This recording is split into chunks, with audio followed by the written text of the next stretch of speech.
네, 안녕하세요. 6월 24일 화요일 새벽기도 시작하겠습니다. 기도하겠습니다. 은혜로우신 우리 아버지, 주의 은혜와 사랑을 감사와 찬송과 영광을 돌립니다. 오늘도 우리에게 복되고 은혜로운 새날 허락해 주신 것을 감사합니다. 오늘도 하나님께 영광 돌리는 귀한 하루 되게 하여 주옵소서. 우리의 가는 길을 오직 그가 아시나니 그가 나를 단련하신 후에는 내가 정금같이 나오리라 했사오니, 하나님께서 오늘도 우리의 걸음을 한 걸음 한 걸음 인도하고 계신 줄 믿습니다. 어렵고 힘든 모든 당면한 문제들 기도하고 있습니다. 때가 되면 주님께서 모든 문제를 해결해 주실 것을 믿습니다. 하나님 아버지, 참으로 이 미국과 우리 조국을 붙들어 주시고 잘못된 길로 가지 않도록 늘 하나님 붙잡아 주시기를 원합니다. 하나님 아버지, 연약한 성도들 주의 능력의 손으로 어루만져 주옵소서. 깨끗이 나음을 얻게 하여 주옵소서. 하나님 아버지, 시카고 필라델피아 교회 하나님의 놀라운 은혜와 역사가 매 순간마다 나타나게 하여 주옵소서. 오늘도 함께 하신 주님을 찬양하며 예수님의 이름으로 기도드리옵나이다. 아멘. 네, 찬송가 446장입니다. 주 음성 외에는 예전 찬송가는 500장입니다. 446장입니다.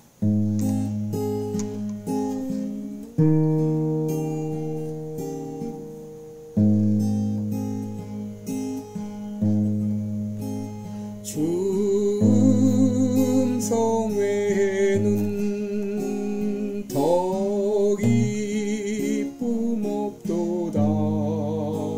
날 사랑하신 주 늘 계시옵소서. 기쁘고 기쁘도다. 항상 기쁘도다. 나 주께 왔사오니 꼭 주옵소서.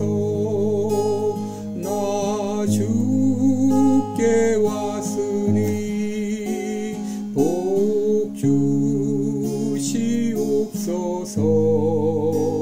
주 함께 계시면 큰 시험이기네.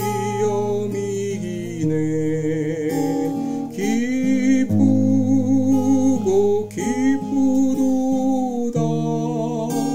항상 기쁘도다. 나 주께 왔사오니 복 주옵소서. 주 떠나가시면 내 생명 헛되네.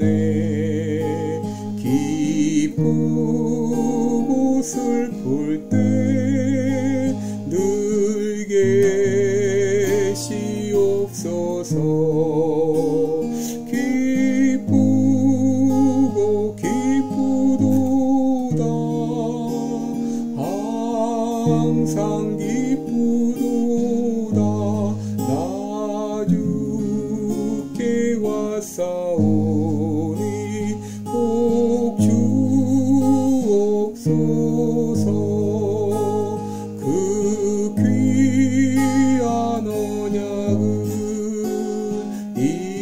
이루어 주시고 주 명령 따를 때 늘 계시옵소서. 기쁘고 기쁘도다. 항상 기쁘도다. 나 주께 왔사오니 복 주옵소서.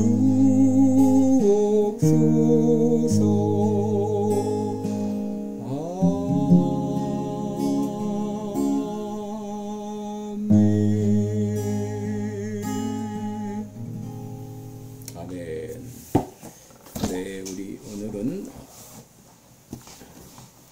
출애굽기 13장입니다. 출애굽기 13장 17절부터 보겠습니다. 출애굽기 13장 17절부터 22절까지 제가 봉독해 드립니다. 바로가 백성을 보낸 후에 블레셋 사람의 땅의 길은 가까울지라도 하나님이 그들을 그 길로 인도하지 아니하셨으니 이는 하나님이 말씀하시기를 이 백성이 전쟁을 보면 뉘우쳐 애굽으로 돌아갈까 하셨습니다. 그러므로 하나님이 홍해의 광야 길로 돌려 백성을 인도하시매 이스라엘 자손이 애굽 땅에서 항우를 지어 나올 때에 모세가 요셉의 해골을 취하였으니 이는 요셉이 이스라엘 자손으로 단단히 맹세케 하여 이르기를 하나님이 필연 너희를 권고하시리니 너희는 나의 해골을 여기서 가지고 나가라 하였음이었더라. 그들이 숫곳에서 발행하여 광야 끝 에담에 장막을 치니 여호와께서 그들 앞에 행하사 낮에는 구름 기둥으로 그들의 길을 인도하시고 밤에는 불 기둥으로 그들에게 비치사 주야로 진행하게 하시니 낮에는 구름 기둥 밤에는 불 기둥이 백성 앞에서 떠나지 아니하니라. 아멘. 네, 우리 오늘은 하나님의 인도하심 이런 제목으로 함께 말씀을 나누겠습니다. 우리 하나님께서 10가지 재앙, 특별히 10번째 장자를 죽이는 이 재앙을 통해서 애굽의 바로는 이스라엘 백성들을 결국 내보내게 되었죠. 그리고 이스라엘 백성들은 드디어 애굽을 나오게 되었습니다. 바로 처음 애굽에 거한 지 430년 만의 일이었습니다. 출애굽기 12장 41절을 보면 이스라엘 백성들이 애굽에 거주한 지 430년 만에 나왔다라고 했고 또 12장 37절에 보면 그들이 거주하던 람셋에서 발행하여 숫곳까지 왔다. 그런데 애굽에서 나온 이스라엘 백성들이 유아 외에 보행하는 장정이 60만 가량이었다라고 말하고 있습니다. 그래서 우리 여자아이와 또 어린아이와 여자까지 합하게 되면 대략 200만 정도 되었을 것으로 추정을 하고 있습니다. 그리고 이스라엘 백성들은 숫곳을 지나서 광야 끝 에담이라는 곳에 장막을 치고 거기 머물게 되었다라고 말합니다. 이제 이스라엘 백성들이 가나안을 향한 여정이 시작이 된 것입니다. 그런데 이스라엘 백성들이 이 광야를 지나갈 때 그들은 혼자가 아니었습니다. 하나님께서 그들과 함께 하셨고 또 그들의 삶을 인도해 주셨습니다. 여러분, 우리의 신앙 여정도 마찬가지입니다. 우리의 신앙 여정도 우리가 출애굽해서 가나안으로 향하는 이런 여정과 같다라고 말할 수 있습니다. 출애굽은 구원으로 말할 수 있고 그리고 이 가나안은 천국으로 말할 수 있고 이스라엘 백성들의 광야 생활은 우리의 신앙의 여정과도 같다라고 비유할 수 있죠. 마찬가지로 우리의 신앙의 여정도 우리 혼자만이 아니라 주님께서 우리와 함께 계시고 우리의 이 신앙 여정을 인도하고 계신다고 하는 것입니다. 그렇다면 하나님께서는 이스라엘 백성들을 어떻게 인도하셨는가? 오늘 여러분께 두 가지로 말씀을 드립니다. 첫째, 그들의 가는 길을 구체적으로 인도해 주셨다 하는 것입니다. 18절을 보시면 그러므로 하나님이 홍해의 광야길로 돌려 백성을 인도하시매라고 말했죠. 하나님께서는 이스라엘 백성들의 가는 길을 구체적으로 인도해 주신 것을 알게 됩니다. 여러분, 성경을 보게 되면 우리 하나님 어떤 하나님이십니까? 우리의 갈 길을 인도해 주시는 하나님이십니다. 시편 23편 2절에 보면 그가 나를 푸른 초장으로 인도하시며 잔잔한 물가로 인도하신다 라고 했습니다. 또 시편 48편 14절에 보면 이 하나님은 영영이 우리 하나님이시니 우리를 죽을 때까지 인도하시리로다 라고 했습니다. 여러분, 하나님은 우리의 눈에 보이지 않고 또 하나님의 인도는 우리의 눈에 보이지 않을 수 있습니다. 그럼에도 하나님은 여전히 나와 함께 하시고 나의 인생길을 인도해 주고 계십니다.